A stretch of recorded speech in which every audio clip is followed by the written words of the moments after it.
తరగతిలో తండ్రి మరణం, 10వ తరగతిలో తల్లి మరణం. ఏం చెయ్యాలో దిక్కుతోచని పరిస్థితి. ఆ సమయంలో నేనున్నానంటూ పెద్దనాన్న తోడుగా నిలిచాడు. ఆయన ప్రోత్సాహంతో ఎలాగైనా ప్రభుత్వ ఉద్యోగం సాధించాలని సంకల్పించాడు. కృషి పట్టుదలతో చదివి సివిల్స్ సాధించాలని లక్ష్యం పెట్టుకున్నాడు.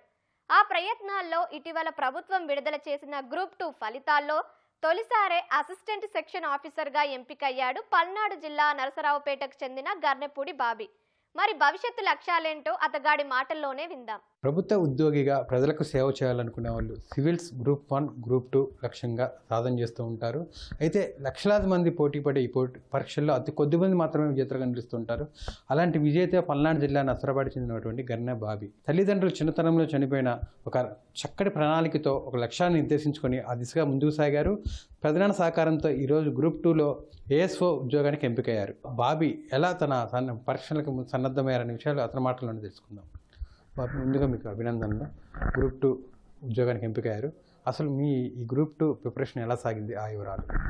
సార్ నేను 2021లో ఇది బీఫార్మసీ కంప్లీట్ అయిపోయింది సార్. దాని తర్వాత నేను లా ఎక్సలెన్స్ ఇన్స్టిట్యూట్లో కోచింగ్ తీసుకున్నాను సార్ 1 ఇయర్.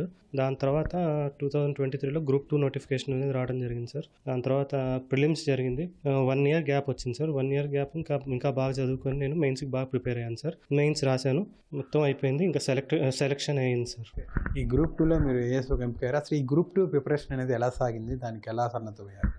సార్ గ్రూప్ 2 ప్రిపరేషన్లో ఏపీ హిస్టరీ క్లాసెస్కి ఏమో నేను సయ్యద్ సార్ది ప్రిపేర్ అయ్యాను సార్. ఇండియన్ పాలిటీకి ఏమో లక్ష్మీకాంత్ చదివాను సార్. ఇండియన్ ఎకానమీకి ఏమో నేను ఇది నితిన్ సింఘానియా చదివాను సార్. మళ్ళీ ఏపీ ఎకానమీకి ఐఎస్ఎన్ రాజు చదివాను సార్. తర్వాత ఎన్విరాన్మెంట్, సైన్స్ అండ్ టెక్నాలజీకి మెగ్రోహిల్ బుక్స్ చదివాను సార్. ఇంకా అంతే సార్. టెస్ట్ సిరీస్లు కట్టాను ఏకామ్ ఇన్స్టిట్యూట్లో. ఇంకా ఆర్సీ రెడ్డి అన్నిట్లో కట్టాను సార్ టెస్ట్ సిరీస్. అవి రాయటం వల్ల నాకు ఇంకా హెల్ప్ అయింది సార్. సివిల్స్ చూసుకుంటే ఓ టైం టేబుల్ ప్రకారం పక్కా ప్రణాళికతో జరుగుతాయి. కానీ మన రాష్ట్రంలో గ్రూప్ 1 కావచ్చు, గ్రూప్ 2 కావచ్చు, ఇవన్నీ కూడా నోటిఫికేషన్కి, ఎగ్జామ్కి చాలా మధ్య అనేక అవాంతరాలు వస్తూ ఉంటాయి, అనేక కోర్టు ఇష్యూలు వస్తూ ఉంటాయి, టైం తీసుకుంటూ ఉంటుంది. అలాంటప్పుడు మీరు ఎలా సన్నద్ధమయ్యారు?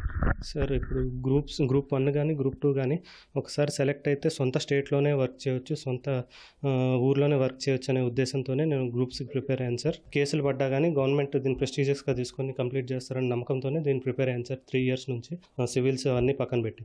ఈ గ్రూప్ 2లో ప్రధానంగా 3 సబ్జెక్టులు అంటే హిస్టరీ, పాలిటీ, ఎకానమీ. ఈ మూడిట్లో మంచి పట్టు సాధిస్తేనే విజేతగా నిలవడానికి అవకాశం ఉంటుంది. మీరు ఈ మూడిట్లో దేని మీద ఎక్కువ దృష్టి పెట్టారు, ఎలా సన్నద్ధమయ్యారు?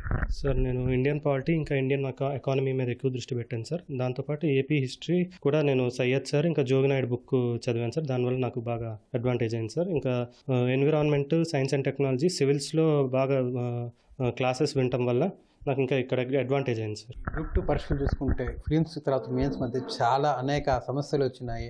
అదేవిధంగా రోస్టర్ పాయింట్ కావచ్చు, రకరకాల కారణాలతో పోస్ట్ పోన్ చేయాలని చెప్పేసి కూడా పెద్ద ఎత్తున ఆందోళన జరిగినాయి. ఇలాంటి ఒక కష్టకాలంలో మీ ప్రిపరేషన్ ఎలా కొనసాగించారు? సార్ రోస్టర్ పాయింట్ గురించి ఇప్పుడు బాగా ప్రొటెస్ట్ చేశారు సార్. అప్పుడు మెయిన్స్ ఎగ్జామ్ ముందు అప్పుడు అసలు పోస్ట్ పోన్ చేస్తారేమో అనుకున్నాను. బట్ స్టిల్ ఇంకా అప్పుడు వెబ్ నోట్ అయితే రిలీజ్ కాలేదు. వెబ్ నోట్ రిలీజ్ కాకుండా పోస్ట్ పోన్ అనేది జరగదని గవర్నమెంట్ మీద కొద్దిగా నమ్మకం ఉంచి ఇంకా ఎగ్జామ్ ఎట్లా అయినా జరిగిద్దని నమ్మకంతో రాశాం సార్. మీ కుటుంబ నేపథ్యం ఏంటి, మీరు ఎక్కడ చదువుకున్నారా, ఆ వివరాలు చెప్పండి. సార్ నేను నా స్కూలింగ్ అంతా ఇక్కడ Saint Ann's English medium high స్కూల్లో జరిగింది సార్. ఇంటర్మీడియట్ ఏమో వైజాగ్లో శ్రీ చైతన్య కాలేజ్లో చదివాను సార్. బీఫార్మసీ ఏమో వైజాగ్లో రఘు కాలేజ్లో చదివాను సార్. దాని తర్వాత లా ఎక్సలెన్స్ ఇన్స్టిట్యూట్లో చేరాను. ఇంకా అలా కొనసాగించాను సార్. మా నాన్నగారు ఏఆర్ కానిస్టేబుల్ సార్, చనిపోయారు. మా అమ్మగారుకి మా నాన్నగారు ఉద్యోగం వచ్చింది సార్. లేబర్ డిపార్ట్మెంట్లో అటెండర్గా పనిచేశారు. మా అమ్మగారు కూడా మా నాన్నగారు చనిపోయిన 4 ఇయర్స్కి చనిపోయారు. దాని తర్వాత నుంచి మా పెద్దనాన్నగారు నాకు సపోర్ట్ చేశారు, అలెగ్జాండర్ గారు. ఈరోజు మీరు మీ పెదనాన్నగారి నమ్మకాన్ని నిలబెడుతూ గ్రూప్ 2 సాధించారు. ఏఎస్ఓ కూడా ఉద్యోగం వచ్చింది మీకు. ఎట్లా ముందు అంటే ఏది గ్రూప్ 1 లేకపోతే సివిల్స్ ఎలా ముందుకు వెళ్తున్నారు? ముందు నెక్స్ట్ మంత్ జాబ్ క్యాలెండర్ విడుదల చేస్తారని గవర్నమెంట్ చెప్పడం జరిగింది. నేను ముందు గ్రూప్ 1కి అయితే ప్రిపేర్ అవుతాను సార్. ఇప్పుడు గ్రూప్ 1 ఆర్డీఓ కానీ డిప్యూటీ కలెక్టర్ కానీ అలాంటి పోస్ట్ సాధిస్తే ఇంకా మంచి పేరు వస్తుందని నాకు.